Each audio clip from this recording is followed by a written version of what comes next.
সম্মানিত সভাপতি, আমাদের পার্টির বর্ষিয়ান নেতা কমরেড বিকাশ দেববর্মা, এখানে উপস্থিত আছেন আমাদের পার্টির কেন্দ্রীয় কমিটির অন্যতম সদস্য প্রাক্তন মন্ত্রী কমরেড তপন চক্রবর্তী, আমাদের পার্টির রাজ্য সম্পাদক মণ্ডলীর অন্যতম সদস্য প্রাক্তন বিধায়ক কমরেড রাজেন্দ্র রিয়াং এবং আমাদের পার্টি রাজ্য কমিটির নেতা কমরেড স্বপন বৈষ্ণব সহ আরও যারা আছেন। আর আজকে আমাদের পার্টির আহ্বানে আপনারা যারা এই সমাবেশে সমবেত হয়েছেন, শ্রদ্ধাভাজন অভিভাবক অভিভাবিকা, মায়েরা, বোনেরা এবং এই কুমারঘাট শহরে সুদী, দোকানি, পথচারী সমস্ত বন্ধুদের আমি আমাদের পার্টির তরফ থেকে এবং আমার নিজের তরফ থেকেও অভিনন্দন, শুভেচ্ছা, নমস্কার, আদাব এবং খুলুমখা জানাচ্ছি। যে চারটি ইস্যুর উপর ভিত্তি করে দেশব্যাপী আমরা প্রচার আন্দোলন সংগঠিত করছি, আপনারা আমার আগের বক্তাদের কাছ থেকে সেই ইস্যুগুলো শুনেছেন। এই চারটি ইস্যুর মধ্যে তিনটি ইস্যু হল আমাদের রাজ্যের 40 লক্ষ অধিবাসী সহ এদেশের 140 কোটি মানুষের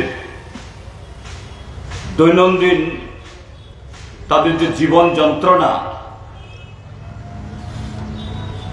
গত প্রায় 11 বছর ধরে নরেন্দ্র মোদীর নেতৃত্বে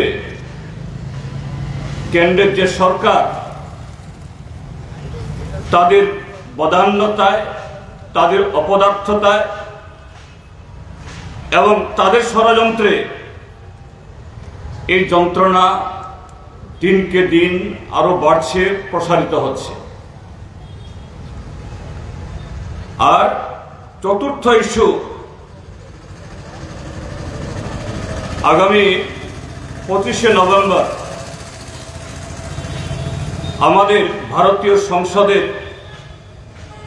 শীতকালীন অধিবেশন বসতে যাচ্ছে। পত্রপত্রিকায় এবং ভারতীয় জনতা পার্টি তথা আমাদের দেশের কেন্দ্রীয় মন্ত্রীদের নানা আলোচনায় এটা আভাস পাওয়া যাচ্ছে। এই অধিবেশনেই একটু আগে শ্রদ্ধেয় কমরেড তপন চক্রবর্তী যে বিষয়টা খুব সুন্দরভাবে ব্যাখ্যা করে শুনিয়েছেন, সেটা বিল হিসাবে, বিল আকারে সংসদে পেশ করা হবে। আমরা এ বিষয় নিয়ে গোটা দেশের মানুষের কাছে, এদেশের মানুষকে সচেতন করার জন্য এই ইস্যুগুলো বাছাই করে আমরা এই প্রচার আন্দোলন আমরা সংগঠিত করছি।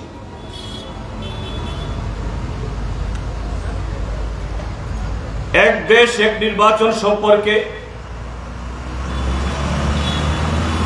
তপনদার পরে আমার ব্যাখ্যার প্রয়োজন নেই, কিন্তু একটা জিনিস এদেশের সচেতন সমস্ত নাগরিকে জানেন, ভারতবর্ষে নরেন্দ্র মোদীর নেতৃত্বে, এর আগে মোদী সরকার বলতেন মোদী সরকার, মোদী সরকার, বিজেপি সরকার, এখন কিন্তু মোদী সরকার না, এখন বিজেপিরও একা সরকার না, এখন এনডিএ সরকার। নীতিশ কুমার আর চন্দ্রবাবু নাইডু যদি তাদের পায়া সরিয়ে এনে এই সরকার মুখ থুবড়ে পড়ে যাবে। এই সরকারের অর্থাৎ বর্তমান এনডিএ জোটের যত সংখ্যক সাংসদ আছেন 292 জন, এই 299 জনে মোটামুটি ভাবে শুধু বাজেট পাস হতে পারে, যেটাকে বলা হয় অর্থ বিল।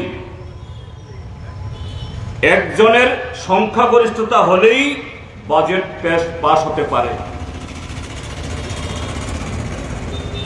সংবিধান সংশোধন দূরে থাক, এই এক দেশ এক ভোটের মতো যেগুলো তারা এখন পায়তারা করছে, সংবিধান সংশোধন তো অনেক বড় জিনিস। এমনকি যে মোদী সরকার চাইলে গত 10 বছর যেভাবে কোথায় কোথায় কৃষকদের অধিকার কেড়ে নিয়েছে, শ্রমিকদের অধিকার কেড়ে নিয়েছে, সংবিধানের মূল কাঠামোকে আঘাত করে কাশ্মীরের স্বায়ত্তশাসিত অধিকার কেড়ে নিয়েছে, একটা পূর্ণ রাজ্যকে 2 টুকরো করে তাকে অবনমন ঘটিয়েছে। নরেন্দ্র মোদী অমিত শাহর সেই ক্ষমতা আর নেই। তাহলে কেন বিলটা আনছে? এই বিল তো পাস হবে না। আগামী 5 বছরে এই বিল পাস হবার কোনো সুযোগ নেই।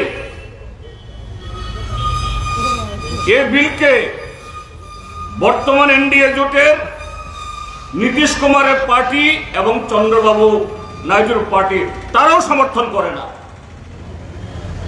আনছে এই কারণেই ভারতবর্ষে নরেন্দ্র মোদীর নেতৃত্বে গত 10 বছর ধরে যে কর্পোরেট লেহন নীতি চলছে, দেশের গরিব সাধারণ মানুষকে যেরকম ভাবে শোষণ করে বড় লোকের সম্পদের পাহাড়ের চূড়া তৈরি করা হচ্ছে, এবং আগামী দিন বিকশিত ভারতের নামে, অমৃতকালের নামে, সুশাসনের নামে ভারতবর্ষের এই স্বাধীনতা বিরোধী যারা স্বাধীনতা সংগ্রামের পেছনে যারা ছুরি মেরেছিল, এই আরএসএস এবং আজকে তাদের বসংবত এই ভারতীয় জনতা পার্টি, তারা ভারতীয় স্বাধীনতা সংগ্রামের ফসল। বিগত 1000 বছরে এই ভারতবর্ষের সভ্যতার আন্দোলনের ফসল। ধর্ম নিরপেক্ষতা, যুক্তরাষ্ট্রীয় কাঠামো, যার স্পিরিট, যার আত্মা আমাদের ভারতীয় সংবিধানের মধ্যে নিহিত হয়েছে, সেই সংবিধানকে তারা দুর্বল করতে চায়। সেই সংবিধানকে দুর্বল করে আদানি, আম্বানি এবং তাদের আরো কিছু পোষ্য যে সমস্ত একচেটিয়া পুঁজিপতি, তাদেরকে পুষ্ট করতে চায়। কাজেই মানুষের দৃষ্টিকে অন্যদিকে ধাবিত করতে হবে। মানুষকে সমস্ত বিভ্রান্তি, ভুল চিন্তার মধ্যে ঠেলে দিয়ে তাদের যে অকর্মণ্যতা, আজকে দেশের কৃষক ক্ষুব্ধ, শ্রমিক ক্ষুব্ধ, বেকার যুবকরা হতাশায় নিমজ্জিত, কিভাবে তাদেরকে আরো এরকম ভাবে বিচ্ছিন্ন করা যায়, সেই কারণে এক দেশ এক নির্বাচন, কদিন বাদে বলবে এক দেশ এক নির্বাচন, শুধু না, শুধু এক নেতা, আর সেই নেতা একমাত্র Narendra Modi.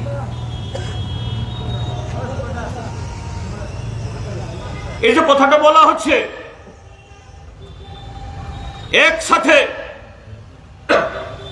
Panchayat, village committee, municipality, বিধানসভা, লোকসভা হলে খরচ কমবে। হ্যাঁ, খরচ তো কিছু তো কমবেই, খরচ দিচ্ছি কিছু কমবে, কিন্তু সেই খরচ এটা কি অন্যভাবে মেটানো, অন্যভাবে সে খরচ করানোর কি সুযোগ নেই? এই যে এবার যে লোকসভা নির্বাচন গেল, ভারতীয় জনতা পার্টি একা যে পরিমাণ অর্থ ব্যয় করেছে, এপিডিআর নামে একটা এনজিও, একটা নিরপেক্ষ সংস্থা, তারা সমীক্ষা করেছে ভারতীয় জনতা পার্টি এবার এই নির্বাচন করতে গিয়ে যে পরিমাণ টাকা খরচ করেছে। এই যে কদিন আগে আমেরিকাতে একটা ভোট হলো, আমেরিকা তো দুইটা পার্টি, রিপাবলিকান এবং ডেমোক্রেটিক পার্টি, ডোনাল্ড ট্রাম্প আবার জিতে এসেছে। আমেরিকা হলো পৃথিবীর সবচেয়ে ধনী দেশ। এই আমেরিকাতে যত খরচপাতি হয় বিভিন্ন দলের এবং সরকারিভাবে, তারা সুষ্ঠুভাবে সেই হিসাবটা প্রকাশ করে। ভারতবর্ষে এই বুর্জোয়া দলগুলো সেই হিসাব দেয় না, কিন্তু এপিডিআর বলেছে আমেরিকাতে পৃথিবীর সবচেয়ে ধনী দেশে যত টাকা খরচ হয়েছে, বিজেপি তার চেয়ে দ্বিগুণ বেশি টাকা খরচ করেছে। নরেন্দ্র মোদী, ভারতীয় জনতা পার্টি যদি এই দেশের উন্নয়নের জন্য এত লালায়িত হন, এদের মন কাঁদে, ওই ইলেকটোরাল বন্ডের নামে যে হাজার হাজার কোটি টাকা, আরো নানাভাবে লক্ষ লক্ষ কোটি টাকা, কালো টাকা যেগুলো খরচ করেছে, আমরাও এই কুমারঘাটে, কৈলাসহরে, ধর্মনগরে, কাঞ্চনপুরে আমরা দেখি কিভাবে তারা পোস্টার ছড়ায়, কিভাবে এদের পতাকা তারা ছাপায়, কিভাবে খরচ করে। এগুলা কি ডিএম এর কাছে যে হিসাব দেওয়া হয় সেই হিসাবে উল্লেখ করা হয়? নরেন্দ্র মোদী এবং ভারতীয় জনতা পার্টি যদি জনগণের প্রতি এতই দরদি হন, এতই সৎ হন, হিসাব প্রকাশ করুন। কাজে দেশের জনগণকে এইভাবে মূল দেশের সমস্যা থেকে তাদের দৃষ্টিকে অন্যদিকে দাবিত করার যে এই অপচেষ্টা, আমরা তার বিরুদ্ধে সারা দেশের মানুষকে আমরা সজাগ, সতর্ক এবং শিক্ষিত করে তুলতে চাই।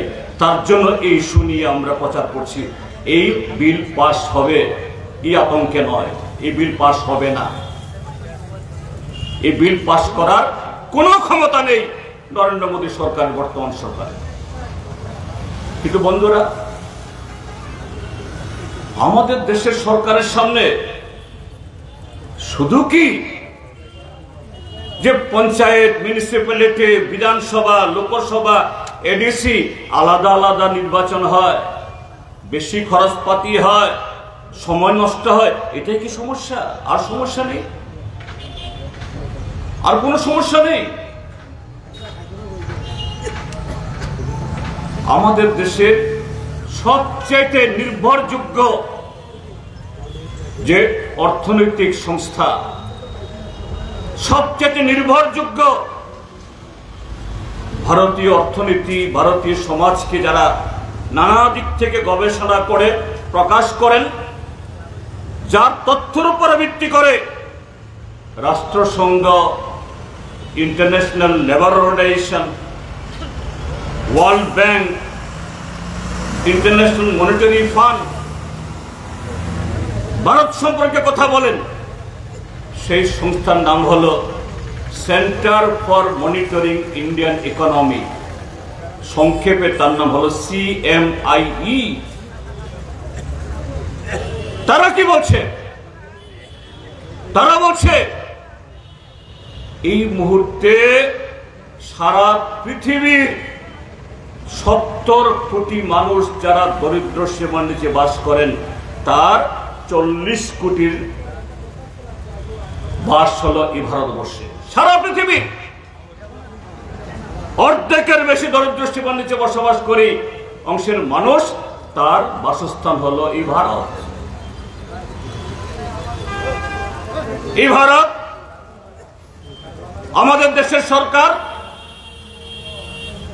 জনগণের প্রতি তাদের দায়বদ্ধতা না থাকলেও, তাদের অকর্মণ্যতার কারণে আমাদের অর্থনীতি আজকে দেশ সমস্ত মানব উন্নয়ন তালিকাতে আমরা ক্রমশ আমরা পিছিয়ে যাচ্ছে। ক্ষুধা তালিকাতে আমরা সবার পেছনে, বেকারত্বে সবার পেছনে, দারিদ্র সীমার নিচে অংশে বসবাস করে অংশের সংখ্যায় আমরা সর্ববৃহৎ। কিন্তু এই অবস্থার মধ্যেও, দৈন্যতার মধ্যেও ভারত একটা দিক থেকে আমরা সবচেয়ে বেশি ধনী, সবচেয়ে বেশি সমৃদ্ধ। এতে সরকারের কোনো হাত নেই, সরকারের কোনো ভূমিকা নেই। সেটা হলো এই পৃথিবীর সবচেয়ে বেশি কম বয়সী জনসংখ্যার দেশ এই ভারত। আমাদের দেশের 140 কোটি যে জনসংখ্যা, বর্তমানে পৃথিবীর সর্ববৃহৎ চীনকে আমরা ছাপিয়ে গেছি গত বছর। এই জনসংখ্যার 64% তার বয়স হলো 35-এর নিচে, প্রায় 80 কোটি। এই দেশকে বলা হয় যৌবনের দেশ। যৌবন মানে শক্তি, যৌবন মানে সম্পদ, যৌবন মানে স্বপ্ন, যৌবন মানে আকাঙ্ক্ষা। কিন্তু এই যৌবনকে ব্যবহার করার জন্য আমার দেশের সরকারের সেরকম কোনো পরিকল্পনা নেই। পরিকল্পনা শুধু মাথার মধ্যে ঢুকিয়ে দাও, হিন্দু মুসলমান, হিন্দু মুসলমান, উচ্চবর্ণ নিম্নবর্ণ, দলিত ব্রাহ্মণ, বিহারি বাঙালি, আসামি বাঙালি, ট্রাইবেল নন ট্রাইবেল, এদের মধ্যে দ্বন্দ্ব লাগিয়ে দাও। এই ত্রিপুরাজ্যের মধ্যেও এই মাত্র গত 2-3 মাসে আমরা এখন দেখেছি গন্ডা তুইসা মানে গন্ডা ছড়াতে গত জুলাই মাসের 12 তারিখ ট্রাইবেল নন ট্রাইবেলের মধ্যে বিবাদ লাগিয়ে দিল। গন্ডা তুইসার আগুন নিপতে না নিপতেই অগাস্ট মাসের 25 তারিখ পশ্চিম ত্রিপুরার জিরানীয় মহকুমার কৈত্রাবাড়িতে হিন্দু মুসলমানের মধ্যে বিভেদ লাগিয়ে দিল। সে আগুন না নিপতেই গত 6-7 অক্টোবর উত্তর ত্রিপুরা কদমতলাতে আগুন জ্বালিয়ে দিল হিন্দু মুসলমান। সে আগুন না নিপতে নিপতেই 10 দিনের মাথায় আবার পানি সাগরের টেকু ছড়াতে লাগিয়ে দিল। ত্রিপুরাজ্যে কখন কোন দিকে কিভাবে আগুন ছড়ায়, কিভাবে দিন রাত এক করে যে হিন্দু মুসলমান ট্রাইবেল নন ট্রাইবেল মাথার গাম পায়ে ফেলে দিন রাত পরিশ্রম করে তার সংসারের খালি টানতে গিয়ে হিমশিম খাচ্ছে, আর তাদের মগজে ঢুকিয়ে দিচ্ছে হিন্দু মুসলমান, ট্রাইবেল নন ট্রাইবেল, চাকমা রিয়াং। ভারতবর্ষের সরকার আজকে তার কাছে এগুলো সমস্যা না, ত্রিপুরা সরকারের কাছে এগুলো সমস্যা না। তারা সমস্ত ভুল এদের তৈরি করা, ঘরে বসে তৈরি করা সমস্ত তথ্য বড় বড় জনগণের পয়সায় পোস্টার লাগিয়ে, বড় বড় টিভি টাঙিয়ে, এই আপনাদের কুমারঘাট শহরেও আছে, প্রচার করছে প্রতিদিন 24 ঘন্টা নরেন্দ্র মোদীর ছবি, অমিত শাহর ছবি, নির্মলা সীতারামনের ছবি, মানিক সাহার ছবি, রতনলাল নাথের ছবি। বিকাশ, শুধু বিকাশ, শুধু বিকাশ। বিকাশের ঠেলায় আমাদের ভাত খাওয়ার সময় নেই, ঘুমানোর সময় নেই। কিসের বিকাশ? যদি সত্যি সত্যি দেশের মানুষের কাছে এই দেশের উন্নয়নের, প্রগতির বাস্তব চিত্র তোমাকে উপস্থিত করতে হয়, 10 বছর অন্তর অন্তর তুমি সেন্সাস করো। সেন্সাস মানে আদমশুমারি, জনগণনা। সেই 1901 সাল থেকে 10 বছর অন্তর অন্তর আদমশুমারি হয়, জনগণনা হয়। ব্রিটিশ আমল পার হয়ে গেছে, ত্রিপুরার যে রাজার আমল ছিল তখনও হতো। 1947-এ ভারত স্বাধীন হওয়ার পর 51 ইংরাজি স্বাধীন ভারত, সেই ধারা অনুসরণ করে সেন্সাস করেছে। 51 পর 61, 71, 81, 91, 2001, 2011 থেমে গেছে সেন্সাস। 2021-এ এসে 21-এ সেন্সাস হয়নি। অজুহাত কোভিড, কোভিডের জন্য সেন্সাস করা যাবে না। হ্যাঁ, ঠিক আছে, 2020 ইংরাজিতে, 19-এর শেষে 20 ইংরাজিতে সারা পৃথিবীতে কোভিড হয়েছে, করোনা হয়েছে। শুধু সেন্সাস না, স্কুল, কলেজ, হাসপাতাল বন্ধ ছিল না। স্কুল, কলেজ, রেল গাড়ি, অফিস কাছারি সব বন্ধ ছিল। কিন্তু সেই কোভিড মোকাবেলা করে, করোনা থামিয়ে পৃথিবী আবার চলা শুরু করেছে। চীন দেশ, যে দেশের ওয়াহান শহরে এই কোভিডের যে জার্ম প্রথম পাওয়া গেছিল, সেই চীন তাদের দেশে এই কোভিডকে নির্মূল করে শুধু নিজের দেশকে করোনায় বাঁচিয়ে না, সারা পৃথিবীতে বিনা পয়সায় ভ্যাকসিন দিয়ে, ওষুধ দিয়ে, পথ্য দিয়ে সারা দেশকে সুস্থ করার জন্য দায়িত্ব নিয়েছে। ভারত কিছু করেনি কথা বলছি না। তারা সেন্সাস করেছে, আমেরিকা সেন্সাস করেছে, ইউরোপ সেন্সাস করেছে, আফ্রিকা সেন্সাস করেছে, জাপান সেন্সাস করেছে। কেন ভারত করে না? নরেন্দ্র মোদী, অন্য কেউ বলে না, নিজেই আর ভারতীয় জনতা পার্টির আইটি সেল নিজেরাই বলে নরেন্দ্র মোদী নাকি বিশ্বগুরু। এখন তিনি শুধু ভারতের প্রধানমন্ত্রী না, তিনি ভারতের নেতা না, তিনি বিশ্ব নেতা, তিনি বিশ্বগুরু। ভালো কথা, ভারতবর্ষে কোনো প্রধানমন্ত্রী যদি বিশ্বগুরু হয়, আমাদের প্রধানমন্ত্রী, আমরাও গর্বিত হব। তিনি মাঝে মধ্যে দেখান ওই রাশিয়া এবং ইউক্রেনের মধ্যে যুদ্ধ থামানোর জন্য তিনি মস্কো যান, তিনি কিয়েভ যান,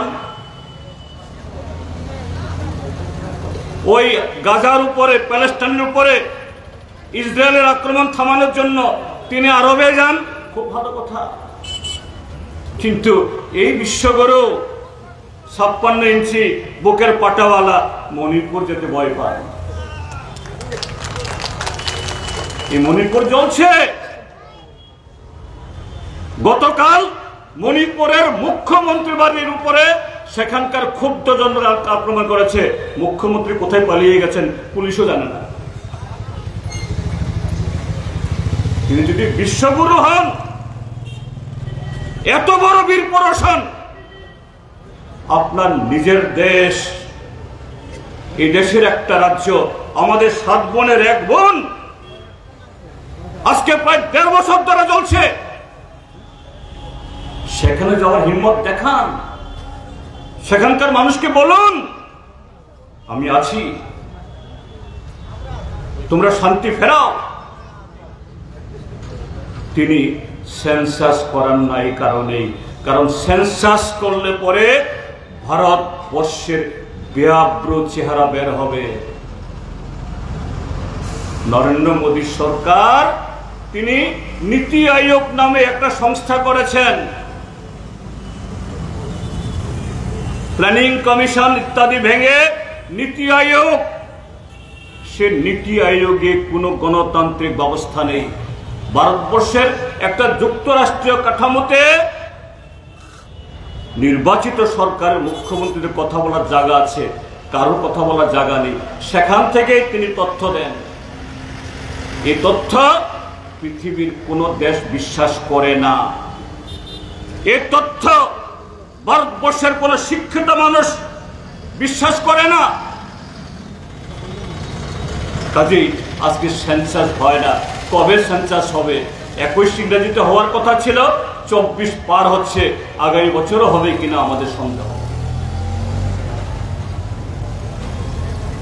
এই কারণে এক দেশ এক নির্বাচন ইত্যাদি একটা বিভ্রান্তি ছড়িয়ে তার অপদার্থতা এবং কর্পোরেটদের হয়ে লুটের রাস্তা সুগম করার জন্য আজকে পদ্ধতি চলছে। সেই জায়গায় আমরা বলছি আজকে কর্মসংস্থান। আমার আগের বক্তারা বলেছেন ভারতবর্ষের লোক সংখ্যা বাড়ছে না কমছে? হ্যাঁ, কোনো কোনো দেশের হয়তো একটু কমতে পারে, যেখানে এই পরিবার কল্যাণ ইত্যাদির উদ্যোগ নেওয়া হয়েছে, শিক্ষা দীক্ষা উন্নত হয়েছে, কিন্তু ভারতবর্ষের জনসংখ্যা বাড়ছে তো। আর অর্থনীতির চেহারা যে একটা বেহাল হচ্ছে আমরা চোখের সামনে তো দেখছি। কিভাবে চালের দাম, তেলের দাম, সবকিছুর দাম আজকে আগুনে পরিণত হচ্ছে। মানুষ কি কিনতে পারছেন? মানুষ কি স্বচ্ছন্দে তার পরিবার চালাতে পারছেন? পারছেন না তো। তাহলে সেই জায়গায় কর্মসংস্থানে কি স্থায়ী সরকারি হোক বা বেসরকারি কর্মসংস্থান, আমরা বলি না সব চাকরি সব যুবকদেরকে ভারতবর্ষের কেন্দ্রীয় সরকার, ত্রিপুরা সরকার চাকরি দিতে হবে। আমরা বামফ্রন্ট সরকার চালিয়ে এসেছি, আমরা পারিনি, এই ব্যবস্থায় হয় না সমাজতান্ত্রিক ব্যবস্থা ছাড়া। কিন্তু সরকার যদি জনকল্যাণে ব্রতী হয়, জনগণের প্রতি দায়বদ্ধ হয়, রাষ্ট্রীয় ক্ষেত্রে অর্থাৎ সরকারিভাবেও অনেক কর্মসংস্থানের ব্যবস্থা করা সম্ভব। বেসরকারিভাবেও যদি পরিকাঠামোর উন্নয়ন হয়, বিনিয়োগ আসবে। ছোট বড় শিল্প না, ছোট মাঝারি শিল্প আসবে। তার হাত ধরে গ্রাম শহরে শিক্ষিত, অর্ধশিক্ষিত, স্কিল, আনস্কিল তারা চাকরি পাবে। আজকে দেশের চেহারা কি? কদিন আগে একটা তথ্য বেরিয়েছে ভারতবর্ষের বিখ্যাত ইংরেজি পত্রিকা দ্য হিন্দুতে। এ যাবৎ ভারতবর্ষের কেন্দ্রীয় সরকারের বিভিন্ন মন্ত্রক, তারা কেন্দ্রীয় মন্ত্রকগুলোতে যার অধীনে সিআরপিএফ বা বিএসএফ, রেল, বিমান, ডাক্তার বা কেন্দ্রীয় সরকারের বিভিন্ন আরো দপ্তর, এগুলো অন্তর্ভুক্ত, মোট 44 লক্ষ পদ সৃষ্টি করেছে এখন অব্দি অ্যাভেলেবল স্যাংশন পোস্ট। কিন্তু মেন ইন পজিশন এই 44 লক্ষ মঞ্জুরিকৃত এই পদগুলোতে একেবারে নিচু তলার চাপরাশি বা পিয়ন থেকে শুরু করে উপরতলার গ্রুপ এ ক্লাস 1 গেজেট অবধি কতজন লোক আছেন? বলছে 30 লক্ষের কম, অর্থাৎ 14 লক্ষ পোস্ট খালি। মোদী সরকারের গত 11 বছরে এই পদগুলো পূরণ করার জন্য কোনো উদ্যোগ নেওয়া হয়নি। হয়তো ছিটেফোঁটা নিয়েছে, কিন্তু একই সময়েতে যতজন অবসরে চলে যাচ্ছেন সেই গ্যাপ, এই ব্যবধান পূর্ণ হচ্ছে না। একই চিত্র ত্রিপুরা রাজ্যের মধ্যে। আমাদের পার্টির মুখপত্র ডেইলি দেশের কথা পত্রিকা, যে পত্রিকা সমস্ত কিছু তথ্য নিয়ে প্রকাশ করে, ত্রিপুরা রাজ্যের এই ডাক্তার মানিক শাহ সরকারের মন্ত্রীরা কোথায় কোথায় নানা রকম কথা বলে বেড়ান। এত চাকরি হবে, এতগুলি পোস্ট সৃষ্টি করা হয়েছে, গত 6 বছরে হাজার হাজার চাকরি দিয়েছে। আমি বিধানসভা নির্বাচনের প্রাককালে তাদের দেহ প্রতিশ্রুতির কথা বললাম না। দেশের কথা পত্রিকা চ্যালেঞ্জ করে বলেছে 2018 ইংরাজির 2রা মার্চ যে তারিখে বামফ্রন্ট সরকারের পতন হয়েছে, 3রা মার্চ ভোট গণনা মধ্য দিয়ে, অর্থাৎ মার্চ মাসের 1 তারিখ অবধি ত্রিপুরা সরকারের অর্থ দপ্তর থেকে যারা বেতন নিতেন, regular, contingency, part time, contractual, সব মিলিয়ে এই সংখ্যা প্রায় 1,60,000। 1,60,000। আর এই মুহূর্তে সেই সংখ্যা কত? সেই সংখ্যা 1,02,000 কি 3,000, অর্থাৎ 56,000 কর্মচারীর সংখ্যা কমেছে। সে 56,000 কারা? আপনার আমার ছেলে মেয়ে নাতি নাতনিরা যে স্কুলে লেখাপড়া করে সেই স্কুলের শিক্ষক নেই। আমরা অসুস্থ হলে পরে যে হাসপাতালে গিয়ে চিকিৎসিত হই সে হাসপাতালে ডাক্তার নেই, নার্স নেই। আইন শৃঙ্খলার প্রশ্ন হলে পরে যে আরক্ষা দপ্তরের বন্ধুরা আইন শৃঙ্খলা রক্ষা করবেন সেই সংখ্যা ওই পুলিশে নেই, টিএসআর নেই। আমাদের রাজ্যে অর্থনৈতিক বিকাশে যে দপ্তরগুলো ভূমিকা নেবে, কৃষি দপ্তর, বিদ্যুৎ দপ্তর, সব জায়গায় ফাঁকা। 56,000 পদ বামপন্থী ফ্রন্ট সরকার যে তারিখে দিয়ে গেছিল শেষ, তার থেকে আজকে কম। কেন নিয়োগ হয় না? অথচ নির্বাচনে এসে বলছে প্রথম বছরে 50,000 চাকরি দেব, পরবর্তী 4 বছরে আরো 6 লাখ চাকরি দেব, মিস কলে চাকরি হবে, টাকার অভাব হবে না। কিন্তু আমরা দেখলাম গত কদিন আগে 200 না 250 জনের বা একটু বেশি ওই জেআরবিটিতে চাকরি ছেড়েছে। জেআরবিটির চাকরি মানে কি চাকরি? Group D, peon. এই পিয়নের চাকরি কে পেয়েছে? MSc, MCom, engineer, LLB. কেন একজন এমকম ছেলে, এমএ পাস ছেলে, এমএসসি পাস ছেলে, এগ্রি বিএসসি পাস ছেলে একটা পিয়নের চাকরির জন্য দরখাস্ত করতে বাধ্য হয়? হ্যাঁ, আইনগতভাবে এমকম, ডাবল এমএ পিয়নের চাকরিতে দরখাস্ত করতে কোনো বাধা নেই। কিন্তু কেন, কোন পরিস্থিতি তৈরি হলে পরে তারা গিয়ে পিয়নের চাকরিতে দরখাস্ত করে? কারণ চাকরি নেই, চাকরি বাজার শূন্য। আমাদের রাজ্যের সরকার উদাসীন। এরা শুধু এদের কর্মসূচি একটাই, ফ্ল্যাক্স ছাপাও, বড় বড় এলসিডিতে ছবি ছাপাও। এই যে গত কদিন আগে দুর্গাপূজা গেল, দুর্গাপূজার আগে যতদিন বামপন্থী ফ্রন্ট সরকার ছিল, শুধু রেগাতে কাজ হয় না, এগ্রিকালচার, হর্টিকালচার, এডিসি, ফরেস্ট, অসংখ্য দপ্তরে কাজ হয়।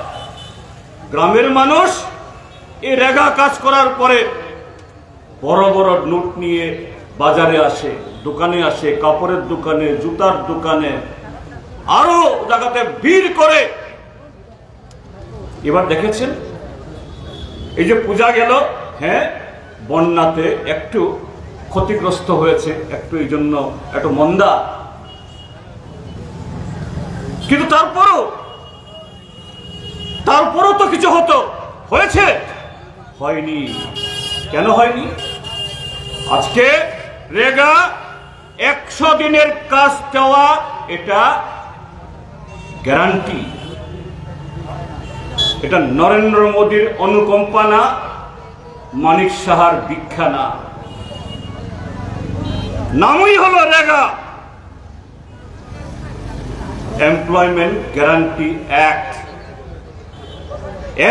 এটা স্কিম না, অ্যাক্ট, আইন। যে কাজ চাইবে তাকে 100 দিন কাজ দিতে বাধ্য সরকার।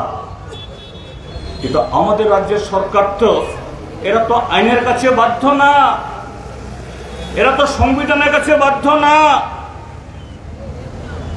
এরা তো রাজা, সবাই রাজা, কেউ প্রজা নেই। কাজে সব মিলিয়ে বছরে এখন 40-42 দিন বেশি কাজ হয় না। আর সেই 40-42 দিন কাজ কারা পায়? যারা কোনোদিন রেগার যেখানে কাজ হয় সেই রেগার কাজের জায়গায় যায় না, তাদের নামে 70, 80, 90, 100। তাদের পরিচয় কি? তারা মন্ডলের নেতা, তারা পৃষ্ঠা প্রমুখ, তারা ভারতীয় জনতা পার্টির দেবতুল্য কার্যকর্তা, দেবতুল্য। কাজে দেবতারা কাজের গোড়ায় যায় না। রেগার সমস্ত এদের পেটে ঢুকে যায়, তো কোত্থেকে যাবে? গ্রামে। যার ফলশ্রুতি সন্তান বিক্রি, যার ফলশ্রুতি এক এক গ্রাম থেকে, আমি আপনাদেরকে বলছি, আপনাদের গ্রামে একটা খোঁজ নিন। আমি কদিন আগে আমাদের একটা সম্মেলন ছিল, ওই গোমতী জেলার একটা ছোট্ট মহকুমা করব, আমাদের রাজ্যের সবচেয়ে ছোট মহকুমা। সেখানে তারা একটা রিপোর্ট দিয়েছে, তাদের মহকুমা থেকে তাদের জানা মতো 587 জন যুবক যুবতী, ওরা বেঙ্গালুরে, হায়দ্রাবাদে, চেন্নাইয়ে গেছে। কি কাজ করে? দারোয়ান, দোকানের বাসন কোসন মাজা, সুইপার। এদের মধ্যে বিএ পাস ছেলে আছে, ম্যাট্রিক পাস ছেলে আছে। ত্রিপুরার যে কখনোই দশা হয়নি। আপনাদের কুমারঘাটেও খোঁজ করুন। কেন? কারণ এই সরকার শূন্য পদ পূরণে উদাসীন। আর সেই পদ পূরণ করা হলেও যে কোনো রাজ্যের, এটা জম্মু কাশ্মীরে হোক বা দিল্লি, উত্তরপ্রদেশ হোক বা আসাম বা বিহার, রাজ্য সরকারের group D, group C, group B, first class gazetted, যেখানে রাজ্য থেকে সেরকম লোক পাওয়া যায় না, মনে করেন প্রফেসর, ডাক্তার, এসব ক্ষেত্রে সর্বভারতীয় এন্ট্রান্স হয়। কিন্তু পিয়ন, কেরানি আমাদের রাজ্যে শুধু টিএসআর এর বেলায়, এটা প্যারামিলিটারি ফোর্স বলে, একটা সময়তে 25% অন্য রাজ্য থেকে আসতো, এটা এখন কমিয়ে 15% করা হয়েছে। না হলে পুলিশে অন্য রাজ্য থেকে এসে পুলিশ ঢুকতে পারে না। টিএসআর যেটা হয়, কেরানিতে হয় না, মাস্টারিতে হয় না, পিয়নে হয় না। এটা এখন কি হচ্ছে? এখন কি হচ্ছে? এই জেআরবিটি চাকরিতেও একটা দপ্তরে, আমি আগে যে দপ্তরে মন্ত্রী ছিলাম, কদিন আগে একজন কর্মচারী রিটায়ারমেন্টে যাবে, আমার সাথে সৌজন্যমূলক সাক্ষাতে এসেছিলেন। আমাকে বলছেন, স্যার আমাদের দপ্তরে 12 জন যুবক জয়েন করতে এসছে, তারা জেআরবিতে চাকরি পেয়েছে, আর 12 জন যুবকই হলো পশ্চিম বাংলার কোনো একটা জেলা থেকে, সারা পশ্চিম বাংলার না, কোনো একটা জেলা থেকে। কিভাবে চাকরি হয়, কিভাবে পিআরটিসি পায়, কিভাবে ইন্টারভিউ দিল? তো একদিক থেকে শূন্য পদ পূরণ হয় না, আর আরেক দিক থেকে উপরতলার সাথে যোগ সাজস করে সমস্ত ধরনের দুর্নীতি করে ত্রিপুরাজ্যের বেকার যুবক। এই বেকার যুবক আমি শুধু সিপিএম সমর্থক বিরোধী সমর্থক বলছি না, সবচেয়ে বেশি যারা আজকে ঠকেছে, ঠকানো হয়েছে, ও যাদেরকে বাইক বাহিনী বানিয়ে দেবতুল্য কার্যকর্তার তকমা লাগিয়ে বন্ধুর বাড়িতে, আত্মীয়ের বাড়িতে, প্রতিবেশীর বাড়িতে আগুন লাগাতে পরিচিত করেছে, আজকে তারাই আজকে সবচেয়ে বেশি ঠকেছে। আর এই ঘটনা স্বাভাবিকভাবেই ত্রিপুরাজ্যের মধ্যে সর্বত্র ক্ষোভ যা বিরাজ করছে। আপনি পত্রিকা পড়ুন, যে কোনো পত্রিকা, 365 দিনের মধ্যে এমন একটা দিন যাবে না ত্রিপুরাজ্যের কোথাও না কোথাও রাস্তা রোকো হচ্ছে না। কিসের জন্য রাস্তা রোকো হচ্ছে? মহিলারা নামছে পানীয় জলের জন্য, বৃদ্ধ বৃদ্ধারা ঠিক মতো পেনশনের টাকা পায় না, বেকার যুবকরা ইন্টারভিউ দিতে দিতে দিতে 1 বছর, 2 বছর, 3 বছর অপেক্ষা করেও ইন্টারভিউর ফল বের হয় না। হসপিটালে কোথাও নার্স নেই, ডাক্তার নেই, পথ্য নেই, রাস্তা খারাপ হয়ে গেছে, সে রাস্তা মেরামত হয় না। বিদ্যুতের লাইন ছিঁড়ে পড়ে গেছে, এটা মেরামত হয় না। হ্যাঁ, রাস্তা তো খারাপ হবেই। বিদ্যুৎ যতই আপনি হলো তার লাগান, একদিন ছিঁড়ে পড়বে। নিয়মিত এগুলো মেরামত করতে হয়। আমাদের শরীরটাকে ঠিক রাখার জন্য আমাদের নিয়মিত খেতে হয়, ব্যায়াম করতে হয়, নিয়ম মতো সবকিছু পালন করতে হয়, এরপরও শরীর খারাপ হয়, তো রাস্তা তো খারাপ হবেই। কিন্তু সেই রাস্তা ঠিক করার জন্য সরকার তো উদ্যোগ থাকতে হবে, বিদ্যুৎ লাইন ঠিক করার জন্য উদ্যোগ থাকতে হবে।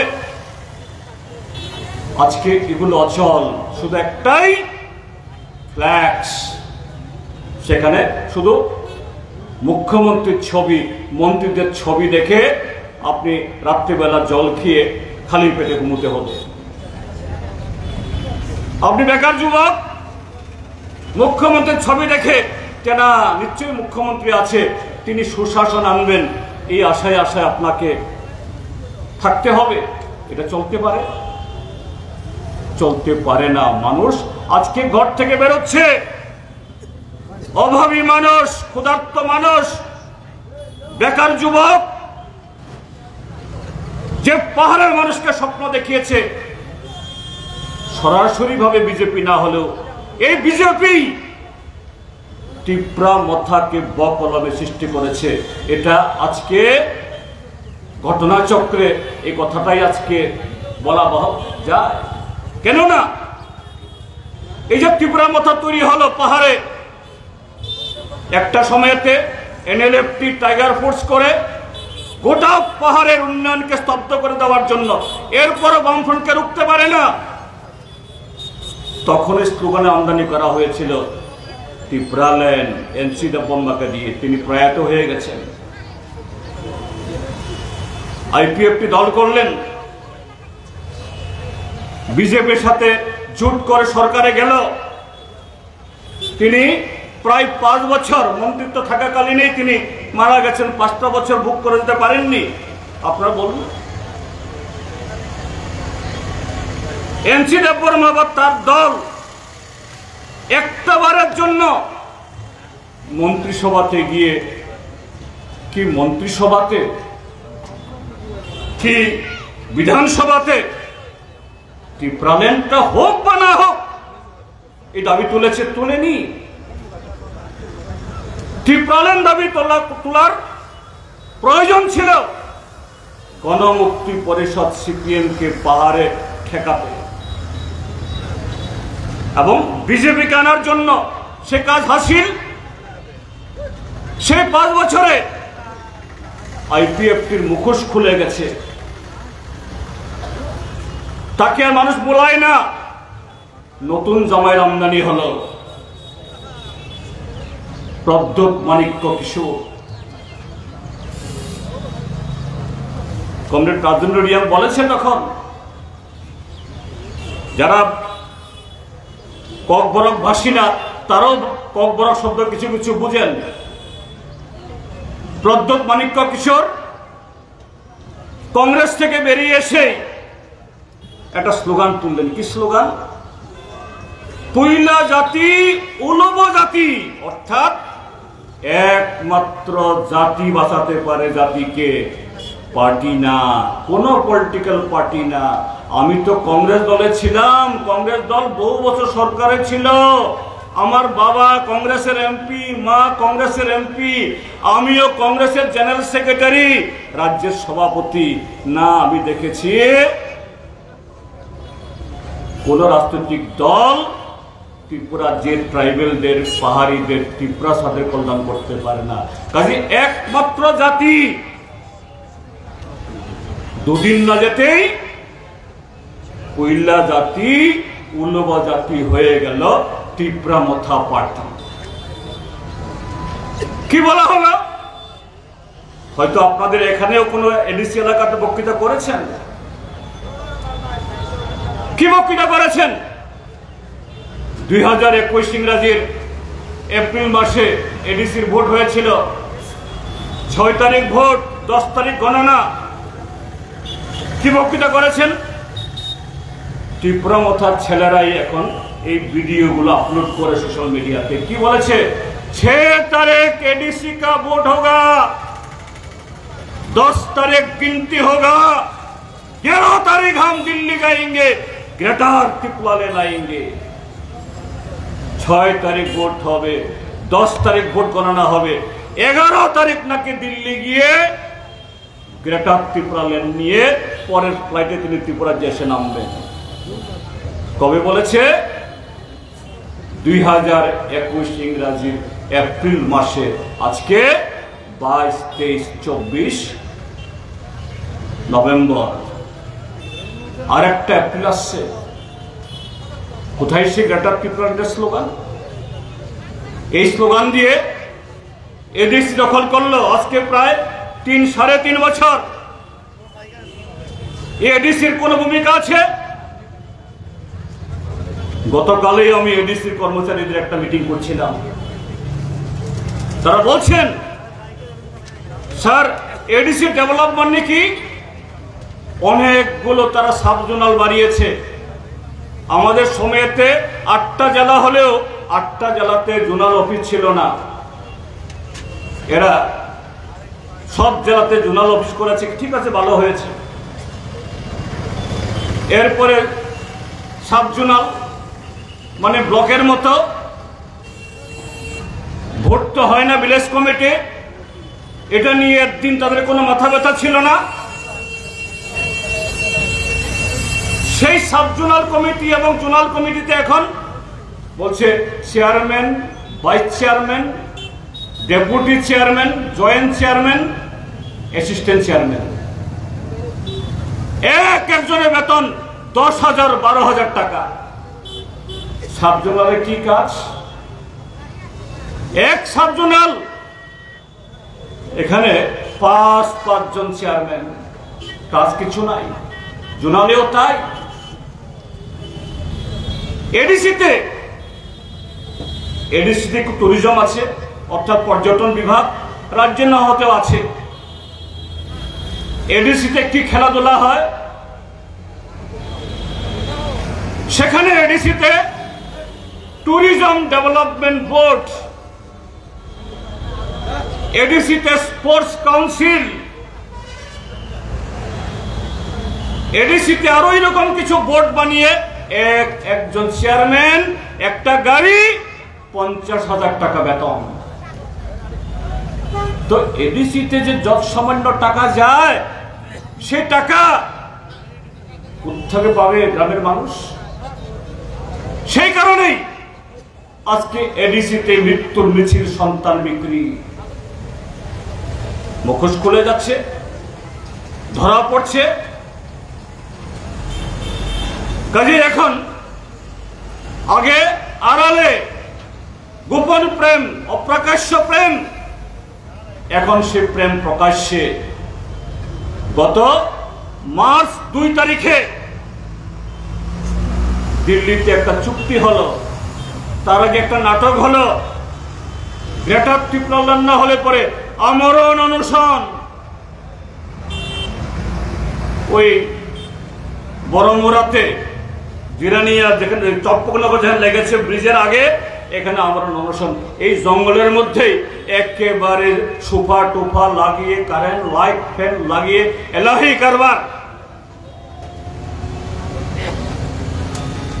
প্রদ্যোৎ মাণিক্য কিশোর গ্রেটার ত্রিপুরা ল্যান্ড না হলে পরে তিনি আর খাবেন না, তিনি এটা নিয়েই তার জীবন আত্মাহুতি দিবেন।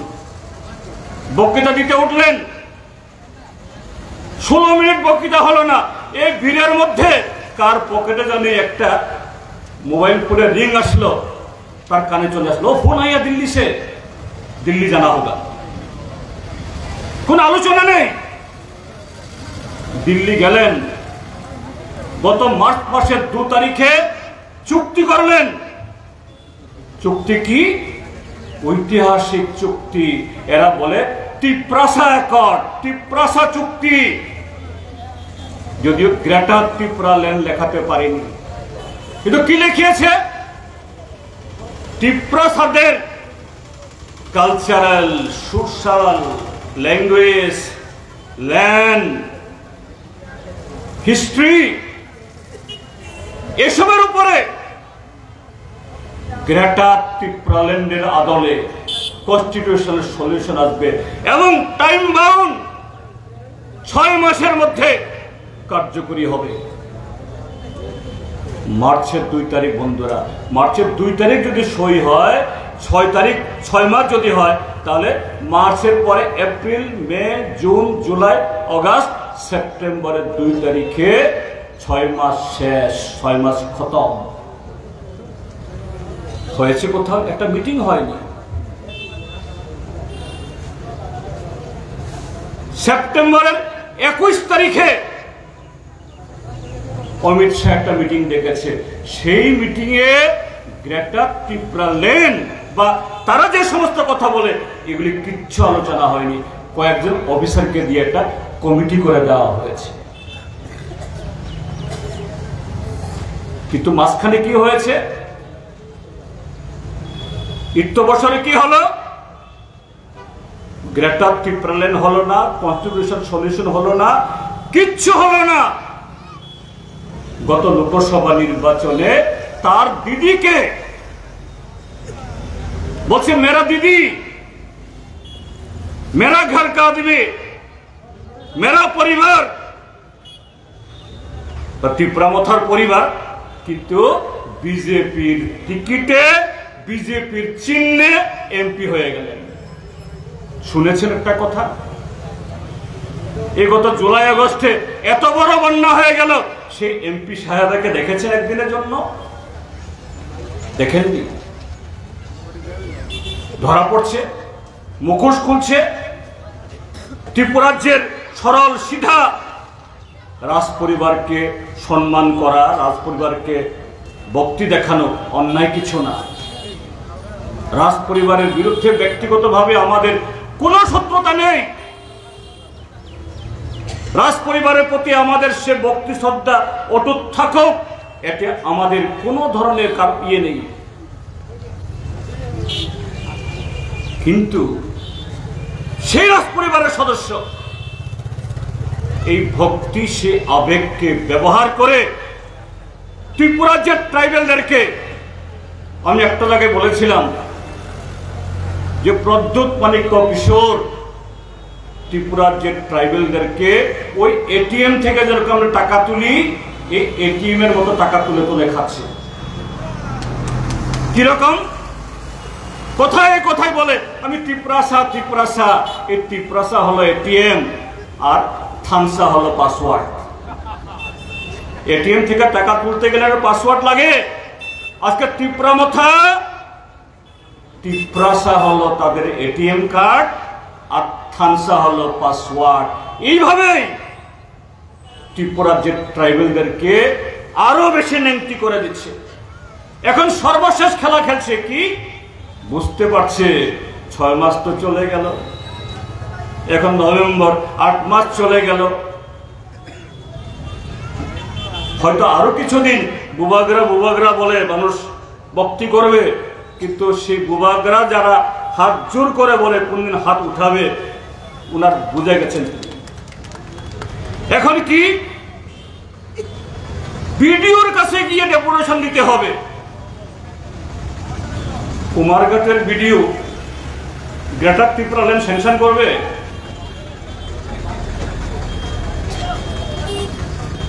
ত্রিপুরা মথার সমর্থকদের বলছে বিডিওদের কাছে গিয়ে ডেপুটেশন দাও। তুমি চুক্তি করলে ভারত সরকারের সাথে, অমিত শাহর সাথে, সে অমিত শাহ তোমার চুক্তি কার্যকরী করছে না, তোমাকে পাত্তা দিচ্ছে না, তোমাকে বুড়া আঙ্গুল দেখাচ্ছে, কারণ তথ্য বৈতরণী পার হওয়ার হয়ে গেছে। এখন এই সরল সিধা মানুষগুলাকে বলছে তোমরা বিডিওর কাছে গিয়ে ডেপুটেশন দাও। বন্ধুরা, এইভাবেই আজকে পাহাড় এবং সমতলে পাহাড়ের এই সরল সিধা আমাদের ট্রাইবেল যুবক যুবতীরা আর গ্রামাঞ্চলের সমতলের মধ্যে যাদেরকে দেবতুল্য বলে এমন মাথায় তুলে এখন আশার মারছে, এই দেবতুল্য রাজকে ক্ষুব্ধ। দেবতুল্য রাজকে হিসাব গণতে তারা শুরু করেছে। কিভাবে চলে না, এদেরকে পিঠ দেখাতে হবে। কাজী গভীর ষড়যন্ত্র আজকে ত্রিপুরাজ্যের মধ্যে। বিবেক লাগাও। এই যে গন্ডা তুইসা কৈত্রাবাড়ি, ওইখানে উদয়পুরে একটা জায়গাতে কদমতলা এবং পেকুছড়া, এগুলি এমনিতে হয়নি। এই ত্রিপুরাজ্যে দুর্গাপূজার চাঁদা নিয়ে এরকম দুই পক্ষের মধ্যে একটু মারামারি, দরাদরি, মন কষাকষি আগেও হতো। কোন একটা মেলাতে নিয়ে ট্রাইবেল নন ট্রাইবেলের ঝগড়াঝাটি আগেও হতো, নতুন না, আগামী দিনও হবে। কিন্তু এখন বড় ভয়ঙ্কর। কেন? ত্রিপুরাজ্যের সমস্ত অংশের মানুষ আজকে ক্ষুব্ধ, দিশাহারা, হতাশাগ্রস্ত। আর সেখানে এই ভারতীয় জনতা পার্টির কিছু নেতা অনবরত সেখানে আগুন বিষ ডালছে। এই আপনার কুমারঘাটের মধ্যে দুজন লোক আছে, এর মধ্যে যাকে বলা হয় হেভিসুয়াল অফেন্ডার, স্বভাবজাত ক্রিমিনাল। এখান থেকে একজন মন্ত্রীও আছেন। কদিন বাদে এই কদিন আগেও একজন বহিরাজ্যের ভারতীয় নাগরিক, একজন এই কি বলে ওই বাড়ি বিক্রি করে, তাকে নৃশংসভাবে পিটিয়েছে। কদিন বাদে সোশ্যাল মিডিয়াতে আগুন ছড়ায়, বিদ্যুৎ ছড়ায়। উদ্দেশ্য কি? উদ্দেশ্য হলো এইভাবে যদি ঝগড়া জাতি আগুন না লাগিয়ে রাখা যায় তাহলে এদের রাজত্ব টিকিয়ে রাখা যাচ্ছে না।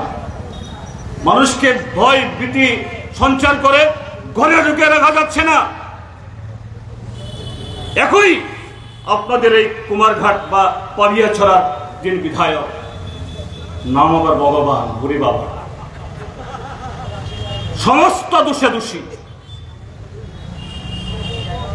এই যে নারী নির্যাতনের কথা বললাম,